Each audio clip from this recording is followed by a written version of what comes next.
Very good morning students. चलिए आज हम करते हैं physical properties of alkanes. Alkanes की फिजिकल प्रॉपर्टीज, ठीक है। और लास्ट लेक्चर हमने किया था उसके जनरल कैरेक्टर्स, कुछ की वो स्ट्रक्चर कैसा शो करता है, आइसोमेरिक शो करता है और उसके general formula like this we have discussed in last lecture. Now today we are going to discuss about the physical properties of alkane and chemical properties. In physical property of alkane, the first property is alkanes are non-polar. Alkanes में कोई charge नहीं होता है, जैसे suppose we have write CH3 and CH3। ये आपका sp2 hybridisation है, sorry sp3, और ये भी आपका sp3 हाइब्रिडेशन है। इनकी पोलैरिटी सेम है, ना तो ये इलेक्ट्रॉन्स को खींच रहा है ना ये इलेक्ट्रॉन्स को खींच रहा है। इसकी इलेक्ट्रोनेगेटिविटी और इसकी इलेक्ट्रोनेगेटिविटी दोनों सेम है, that's why it is non polar. और जो नॉन पोलर होते हैं वो नॉन पोलर्स में ही डिसॉल्व होते हैं। जैसे वाटर एक पोलर सॉल्वेंट है, तो जो पोलर कंपाउंड्स होंगे वही वाटर में सोल्यूबल होंगे। सारी चीजें वाटर में सोल्यूबल नहीं होती है। जो कंपाउंड्स पानी में सोल्यूबल है वो कैसे होते हैं, पोलर्स, ठीक है। जो ऑर्गेनिक सॉल्वेंट होते हैं वो ऑर्गेनिक कंपाउंड्स को ही डिसॉल्व करा पाते हैं, और क्योंकि ऑर्गेनिक जो कंपाउंड्स होते हैं ज्यादातर नॉन पोलर्स होते हैं। वो जैसे पेट्रोलियम है ना, जैसे आपका कुछ सपोज करो कुछ ऐसा होता है ना, कुछ ऐसे दाग धब्बे लग जाते हैं जिनको हम सिर्फ केरोसिन ऑयल या पेट्रोल डीजल डाल के ही निकालते हैं। क्यों ऐसा क्यों होता है? क्योंकि वो एक ऑर्गेनिक है और वो ऑर्गेनिक सॉल्वेंट में डिसॉल्व होता है, पानी से उसको कोई लेना देना नहीं होता है, ठीक है। तो नॉन पोलर है एल्केन्स, इसलिए जनरली ये सॉल्वेंट का काम भी करते हैं। अगर हम स्टेट की बात करते हैं तो जो एल्केन्स है उसमें C1 कार्बन से लेकर C4 यानी कि स्टार्टिंग में जो 4 मेंबर है वो क्या है आपके गैस है, ठीक है। और नेक्स्ट अगर मैं C5 से C17 की बात करती हूँ तो वो आपकी लिक्विड है। और जैसे जैसे कार्बन की चेन बढ़ती चली जाएगी beyond 17 they are solid in nature, ठीक है। तो जितने छोटे चेन होगी उतने कुछ अट्रैक्शन कम होगा, अट्रैक्शन कम होगा, इसलिए वो गैसेस है। जैसे जैसे चेन बढ़ती चली जाएगी उसकी जो गैसियस कैरेक्टर है वो किसमें चेंज होता चला जाएगा, लिक्विड गैस सॉरी लिक्विड में। और जैसे जैसे लिक्विड इनमें भी ये चेन बढ़ती चली जाएगी 17 से ज्यादा, तो वैसे वैसे वो और ज्यादा सॉलिड होता चला जाएगा। नेक्स्ट हम बॉइलिंग पॉइंट की बात करते हैं। जैसे सपोज करो CH4 methane, C2H6 ethane, C3H8 propane. देखिए इसका साइज छोटा है, इसमें अट्रैक्शन कम है, अट्रैक्शन कम है, इसका बॉइलिंग पॉइंट भी कम है।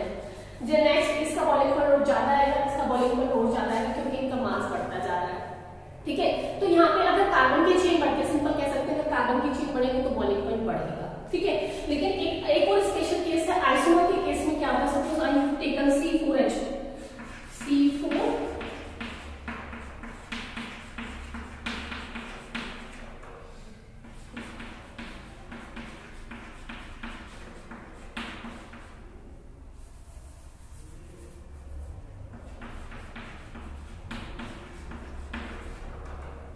अगर मैं इसकी बात करती हूँ तो देखिए यहाँ 4 कार्बन की चेन है, यहाँ मेन चेन जो है 3 कार्बन की है, एक साइड हो गया, ठीक है। तो जो जितनी बड़ी चेन होगी उसमें सरफेस एरिया उतना ज्यादा होगा, सरफेस एरिया जितना ज्यादा होगा उसका जो बॉइलिंग पॉइंट है वो उतना ही उसको हीट उतनी ज्यादा लगेगी, उतनी ज्यादा। लेकिन जैसे जैसे साइज छोटा हो जाएगा अट्रैक्शन ज्यादा हो जाएगा, ठीक है। सॉरी साइज छोटा हो जाएगा, साइज छोटा हो जाएगा तो अट्रैक्शन भी कम हो जाएगा, अट्रैक्शन कम हो जाएगा तो बॉइलिंग पॉइंट भी कम आएगा। यानी कि इसका बॉइलिंग पॉइंट ज्यादा होगा, इसका बॉइलिंग पॉइंट कम होगा, जबकि दोनों का फॉर्मूला सेम है, C4H10। दोनों C4H10 है, दोनों का मास भी सेम है। बट यहाँ पे क्योंकि कार्बन की चेन डिफरेंट हो गई है, जितनी बड़ी चेन होगी उतना ज्यादा बॉइलिंग पॉइंट होगा, चेन जितनी छोटी होगी एरिया उतना कम होगा, एरिया कम होगा तो बॉइलिंग पॉइंट भी कम होगा उसका। Okay students, this is all about the boiling point की बात थी। Now I am going to explain the chemical properties. Let's see the substitution. Substitution में क्या होता है कि यहाँ पर suppose I have taken hydrogens with carbon, ठीक है। One of the hydrogen of carbon will substituted by another atom. Suppose I have taken hydrogen, hydrogenation undergo, ठीक है। One of the H, one of the Cl from here, H3 will form and go, and here how many H will remains? 3 H will remains here, and one of the bond will free, and this will be satisfied this Cl. Now chloromethane will form, ठीक है।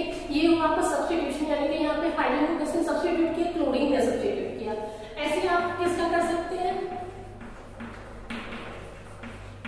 ठीक है। जो यहाँ पे chlorine reaction करता है alkanes के साथ में, वो सनलाइट की प्रेजेंस में होती है। It needs sunlight, this is sunlight. ठीक है, यहाँ से H2 रिमूव हो जाएगा, क्या बनेगा क्लोरोइथेन। तो देखिएगा यहाँ मीथेन में क्या बनेगा क्लोरोमीथेन, इथेन से क्या बनेगा क्लोरोइथेन, प्रोपेन से क्या बनेगा क्लोरोप्रोपेन। तो ये 3 एग्जांपल में डालेंगे। क्या डालना है, सब्स्टिट्यूशन। और सबसे पहले क्या डालना है, यहाँ मैंने हैलोजन से सब्स्टिट्यूशन करके दिखाया, halogenation. Okay, this is halogenation, halogen ने सब्स्टिट्यूशन किया। Now next is combustion. अगर मैं कंबशन की बात करती हूँ, कंबशन में क्या होता है कि जो एल्केन्स होते हैं उनको बर्न कराया जाता है in the presence of oxygen. अब ऑक्सीजन में भी कंट्रोल और अनकंट्रोल, ठीक है, इनसफिशिएंट और सफिशिएंट ऑक्सीजन हो सकती है। अगर इफ जो सपोज करो आई हैव टेकन द मीथेन और इसको मैं क्या बना रही हूँ, कंबशन बना रही हूँ। कंबशन के लिए क्या चाहिए होती है, ऑक्सीजन। तो in this case we have only carbon and hydrogen, then carbon reacts with oxygen to form carbon dioxide and water reacts with oxygen to form water vapours and it will produce heat and light. In this way we can undergo the combustion. When alkanes undergo combustion in the presence of oxygen, it will produce the carbon dioxide, water vapors, heat and light.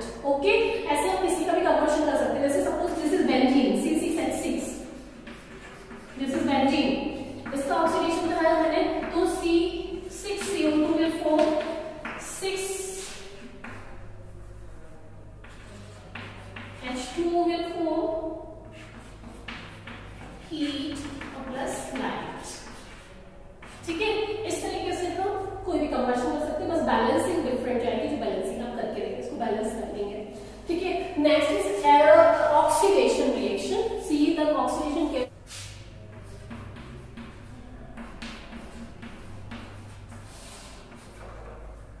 देखिएगा, oxidation में क्या करना है, suppose मुझे oxidation करना है methane का, तो this is the first oxygen, second oxidation, third oxidation. Methane का ऑक्सीडेशन करना है, यहाँ पे भी मैं मीथेन का ही ऑक्सीडेशन कर रही हूँ, बट यहाँ पे मैं डिफरेंट कंडीशंस में कर रही हूँ। ठीक है, पहली कंडीशन मैंने सेट की copper 523 kelvin temperature and 100 atmosphere pressure. अगर मैं ये कंडीशन सेट की है, then this methane will change into methanol. This methane will change into methanol. Understood? यानी कि अगर आप कंडीशंस डिफरेंट करेंगे तो प्रोडक्ट भी डिफरेंट बनेगा। अब मुझे मेथेनॉल बनाना था, तो मेथेनॉल बनाने के लिए मैं कंडीशंस ये रखने वाली हूँ, कॉपर, उसको हीट करूंगी, टेम्परेचर हाई, प्रेशर भी हाई करूंगी, तो methane will convert into methanol. ठीक है, ये ऑक्सीडेशन रिएक्शन है, क्योंकि यहाँ ऑक्सीजन नहीं था और यहाँ ऑक्सीजन आ गया है। ठीक है, ये ऑक्सीडेशन हो गया। अगर मैं दूसरी कंडीशन में ऑक्सीडेशन करके दिखा रही हूँ आपको, I have taken molybdenum oxide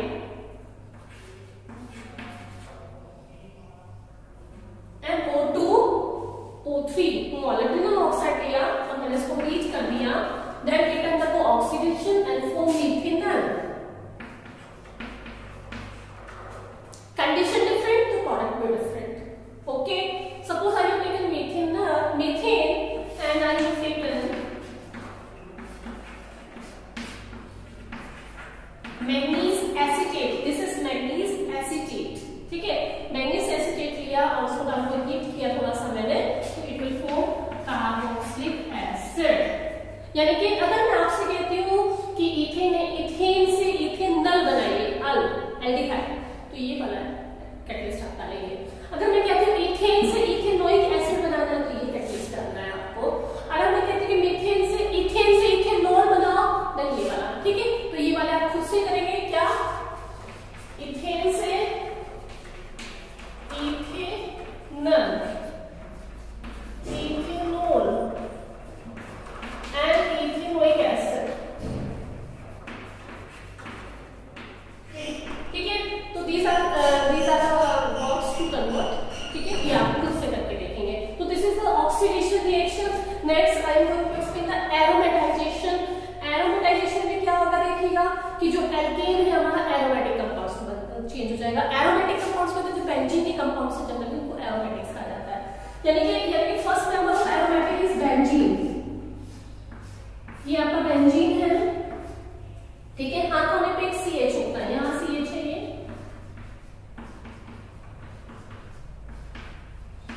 ये सब CH है, यानी कि बेंजीन का फॉर्मूला होगा C6H6।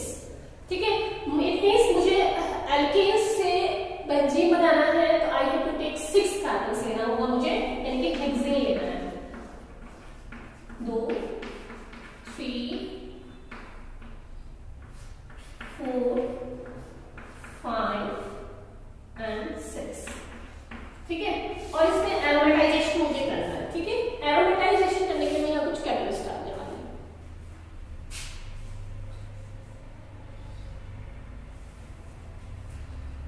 ठीक है, कैटलिस्ट कौन सा ले लीजिए, V2O5 ले लीजिए। टेम्परेचर हाई 770 केल्विन रख लीजिए, प्रेशर भी हाई 100 एटमॉस्फेयर रख लीजिए। ठीक है, तो जब हम क्या करेंगे तो यहाँ से ये हाइड्रोजन और ये हाइड्रोजन रिमूव हो जाएगा और यहाँ CH2 ये सिंगल। अब यहाँ पे क्या होगा, एक CH एक H यहाँ से रिमूव होगा।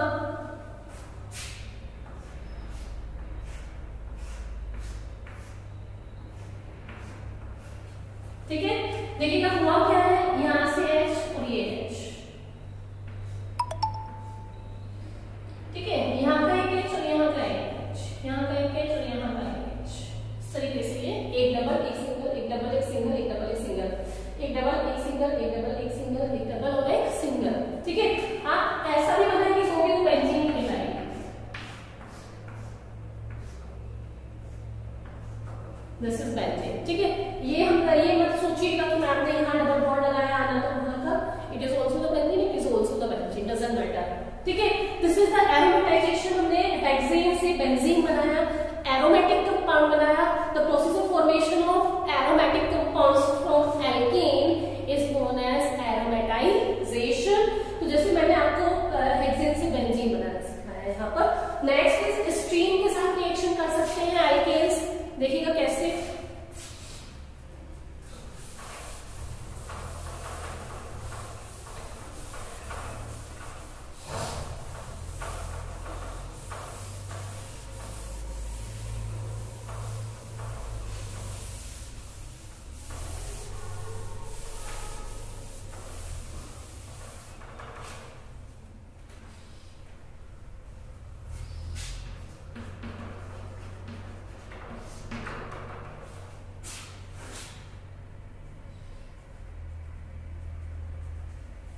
देखिए स्टीम के साथ suppose I have taken the methane, steam लिया है।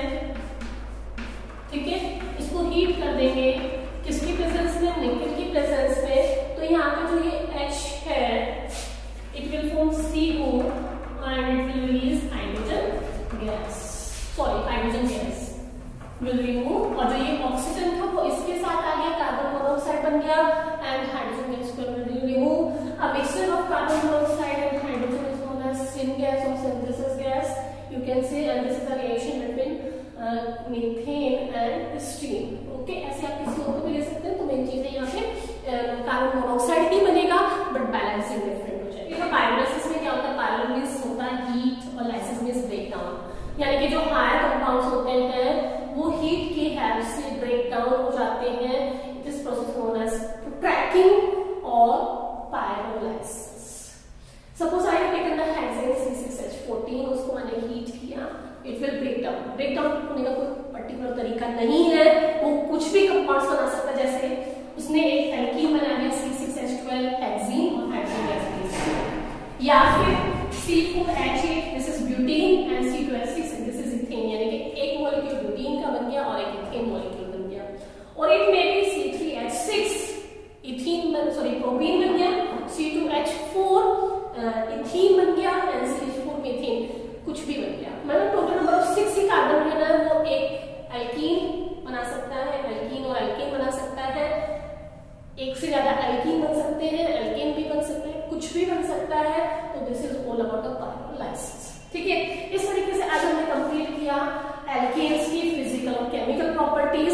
नेक्स्ट हम करने वाले हैं एल्कीन्स। सेम वैसे ही एल्कीन का नॉमेनक्लेचर करेंगे, उसमें आइसोमर्स पढ़ेंगे, उसकी फिजिकल प्रॉपर्टी, उसकी केमिकल प्रॉपर्टी। ओके, उसके बाद ऐसे फिर एल्काइंस करने वाले, उसके बाद वैसे ही बेंजीन करने वाले। ओके स्टूडेंट्स, चलिए आज इस वीडियो लेक्चर को यहीं फिनिश करते हैं। बाय।